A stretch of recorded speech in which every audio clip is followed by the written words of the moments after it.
Друзья, всем привет! Такая очередная у меня покупочка с барахолки, конечно. Blue Marine Danger Rose. Это 30 миллилитров.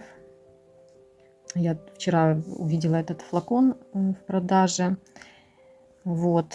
И цена за него, я открыла Авито, увидела цену, там чуть дороже. Здесь было чуть дешевле, но в принципе, как обычная цена за 30 миллилитров. Ну, думаю, в магазине будет дороже, тем более этот аромат, он уже снят с производства. Это аромат с нотой розы. Также имеет в себе ноту базилика. И однозначно тут сразу из флакона слышатся вот эти зеленые ноты. Я нанесла его на руку один раз. Да, вот с первых нот здесь, конечно, зелень слышится.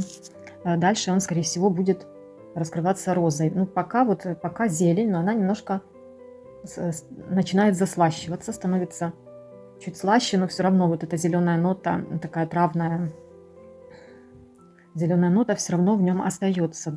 Ну, сейчас появилась немножко и розочка. Классный аромат. Ну, не знаю, пока не буду, конечно, загадывать наперед. Это только первое впечатление, как он будет дальше носиться, как будет со стойкостью. Это все потом буду делать выводы. Ну, флакон, конечно, очень интересный. Я когда увидела этот флакон, я просто обалдела, честно, когда я увидела, что это продавец, который продает еще также опиум Ив Сен-Лоран, у нее есть. Вот, я как-то подходила, смотрела этот опиум, тоже нюхала, но там большой объем, там, по-моему, 90 миллилитров, и почти полный флакон, в общем, ну и цена, соответственно, там в 2 раза больше стоит, чем этот. Вот, ну и опиум все-таки для меня, наверное, тяжеловат. В общем, взяла я этот флакон. Сегодня я поехала, купила его, я почитала отзывы, естественно. Ну, тут, в принципе, да, нужно было быстро определяться, потому что все-таки это небольшой объем, его могут быстрее купить. Вот опиум уже она продает уже, наверное, больше месяца, как бы пока никто желающих не нашлось. Но этот просто и цена дешевле, и объем меньше, на него просто может найтись покупатель быстрее. Ну, и аромат здесь более носибельный, чем опиум, наверное, более современный. Мне кажется, такие ароматы, вот сейчас как раз в тренде такие зеленые ароматы, если честно. Поэтому, скорее всего, он опередил свое время. Он вышел в 2017 году в производство. И почему-то его сняли, я не знаю, в каком году его сняли с производства, но, видимо, он или плохо продавался. Почему-то он, наверное, людям не зашел, что его, насколько я знаю, сняли. Флакон, конечно, супер вообще. Тут ради одного флакона стоило бы купить, да, флакон.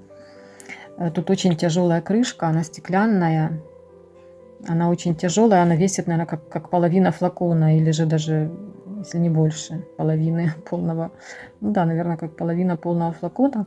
Тут, конечно, не видно остаток, но я не знаю, продавец сказала, что она им не пользовалась. В общем, что он должен быть, ну, почти полный, да, скажем, все равно в любом случае, я думаю, может, пару раз попользовалась, но почти полный. Ну, судя по тому, как если его потрясти, слышно, что там, да, там, ну, немало там жидкости, как бы, когда мало, то звук другой. Судя по звуку, я вот так просто со своего опыта, да, могу сказать, что там достаточно в остатке. Думаю, что да, он практически полный. Ну, флакон не просвещается, я и телефоном светила, не могу я его просветить, увидеть. Ну, тут уже как бы покупаешь на, ну, вот так вот, на свой страх и риск. Ну, просто если бы он был пустой, он был бы намного легче, конечно.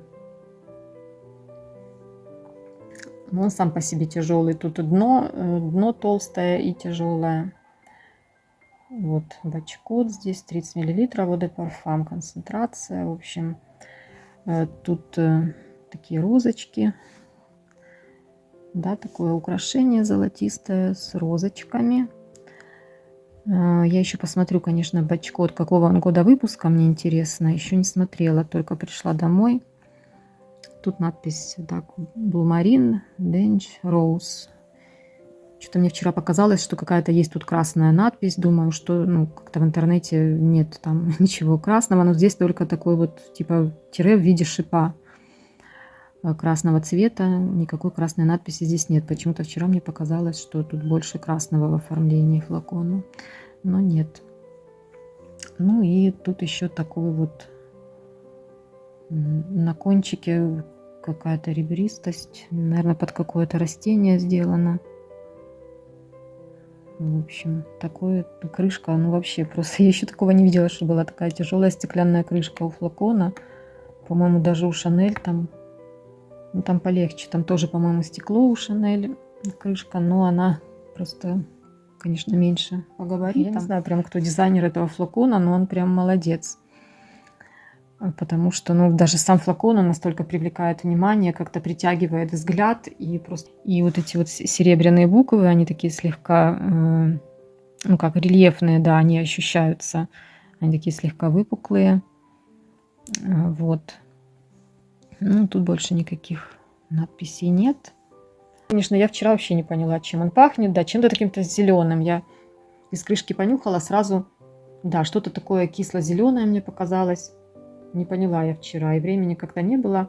Вчера уже я, когда подошла, когда я увидела, то продавец уже собиралась, она уже собрала все свои товары, собиралась уже уезжать. Поэтому как-то вчера я толком его не разнюхала.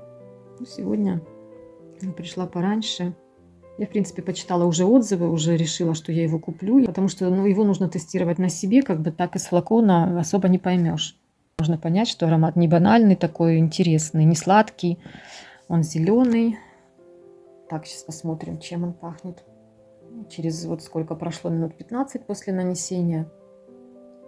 Ну да, зелень так и продолжает тут как-то солировать.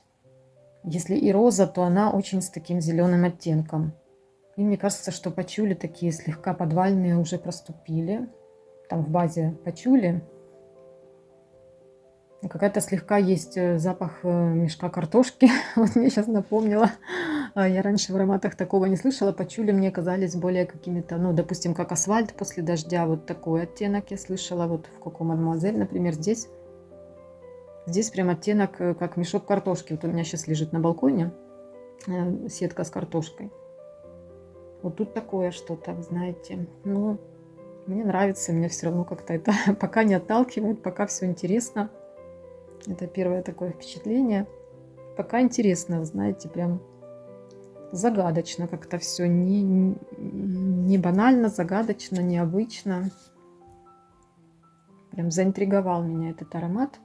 Конечно, и по отзывам там, если так смотреть отзывы, то тоже там все неоднозначно очень. Там кому-то нравится, кому-то нет. Но больше все-таки положительных, мне кажется, отзывов. Ну да, вы знаете, вот зелень базилика. Какая-то цветочность слышится, базилик слышится, вот этот прям свежий такой запах вот этой зелени. И есть такой оттеночек где-то вот этой сетки с картошкой. Ну или так, подвальности, да, как, кто как это называет, да, наверное, как слегка подвальные пачули. Ну да, такой, дают слегка такой пыльноватый, пыльный оттенок слегка. Ну, очень интересно. В общем, буду заканчивать на этом, пока не могу больше ничего сказать. В общем, я, конечно, под впечатлением буду разнашивать, потом сниму какой-то более полный, наверное, обзор на этот аромат. Ну, в общем, я пойду варить борщ, а вы скажите мне пока, напишите в комментариях, знакомы ли вы с этим ароматом и что вы о нем думаете. Всем хорошего дня, хорошего настроения, удачи. Пока-пока.